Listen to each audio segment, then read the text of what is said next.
अमेरिकी राष्ट्रपति के एक साल के बड़े बड़े वादे, बड़ी बड़ी बातें तब धरी की धरी रह गईं जब एक दिन पहले सऊदी अरब में यूक्रेन और रूस के प्रतिनिधियों की बातचीत को नकारने की खबरें आने लगी।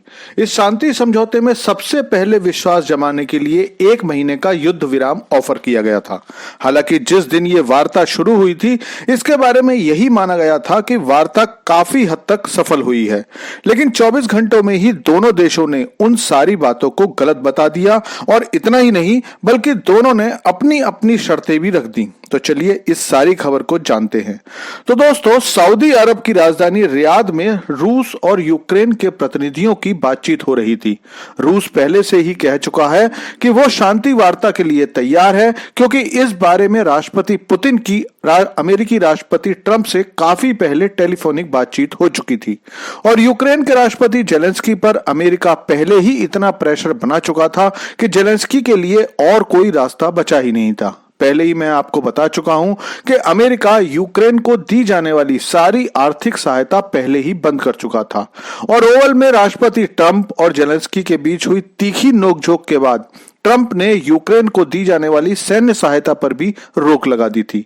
अब क्योंकि यूक्रेन को मिलने वाली आर्थिक और सैन्य सहायता में से 80% तक अमेरिका से ही आती थी, तो यूक्रेन के पास अमेरिकी बात मानने के अलावा कोई भी रास्ता नहीं था।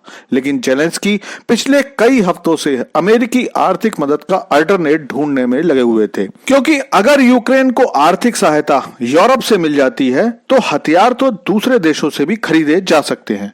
और पिछले दिनों ब्रिटेन ने यूक्रेन के साथ एक समझौता किया कि वो 100 सालों तक यूक्रेन के लोगों की सुरक्षा, यूक्रेन के स्ट्रक्चर और डिफेंस सेक्टर में निवेश करेगा। इसके साथ ही फ्रांस और जर्मनी ने भी यूक्रेन को सहायता देने की पेशकश की थी, जिसके बाद जेलेंस्की ने इस शांति वार्ता में अपनी शर्तें और भी मजबूती से रख दी। जेलेंस्की ने साफ कह दिया कि वो रूस को 1 इंच भी जमीन देना स्वीकार नहीं करेंगे और इसके बाद रूसी राष्ट्रपति ने भी साफ कह दिया कि जितनी जमीन पर रूस अब तक कब्जा कर चुका है उसे छोड़ने का कोई प्रश्न ही नहीं उठता। इसके अलावा राष्ट्रपति पुतिन ने कहा कि 1 महीने के युद्ध विराम की जो बात चल रही है उसे रूस बिल्कुल भी नहीं मानेगा, क्योंकि यह एक तरीका है यूक्रेन को अपनी ताकत को फिर से इकट्ठा करने देने का।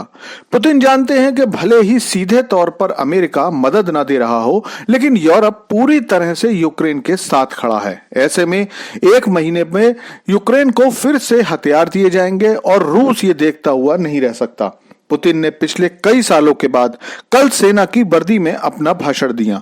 आमतौर पर यह लोगों को साधारण बात लग सकती है, लेकिन सांकेतिक रूप से इसका बहुत बड़ा मैसेज होता है। सेना की वर्दी में सैनिकों से मिलने अथवा बयान देने का मतलब होता है कि हम युद्ध के लिए बिल्कुल तैयार हैं और ये केवल छोटे स्तर पर नहीं बल्कि हर स्तर तक जाने के लिए भी हम तैयार हैं। वैसे भी तब जबकि पुतिन की सेना कुर्स्क के क्षेत्र पर पूरी तरह से अधिकार करने के करीब है, तो रूस चाहेगा कि युद्ध विराम से पहले ज्यादा से ज्यादा यूक्रेन की जमीन को कब्जाया जा सके। इसके बाद अमेरिकी प्लान धरा का धरा रह गया, क्योंकि असलियत में तो यूक्रेन और रूस के शांति वार्ता का सही मकसद यूक्रेन के मिनरल्स का बंटवारा ही है। अमेरिकी राष्ट्रपति चाहते हैं कि यूक्रेन के मिनरल्स का अधिकांश भाग उनके हिस्से आए। इसके लिए वो यूक्रेन पर दबाव डाल रहे हैं कि यूक्रेन उनके साथ 500 बिलियन के मिनरल्स का समझौता कर ले। लेकिन ट्रंप के इस प्लान में यूरोप ने भांजी मार दी है और वो हर कोशिश कर रहा है कि ये मिनरल्स उसको भी मिले, क्योंकि अमेरिका पहले ही यूक्रेन की लाखों एकड़ उपजाऊ जमीन खरीद चुका है और इसीलिए इस बार ये वार्ता फेल हो गई है।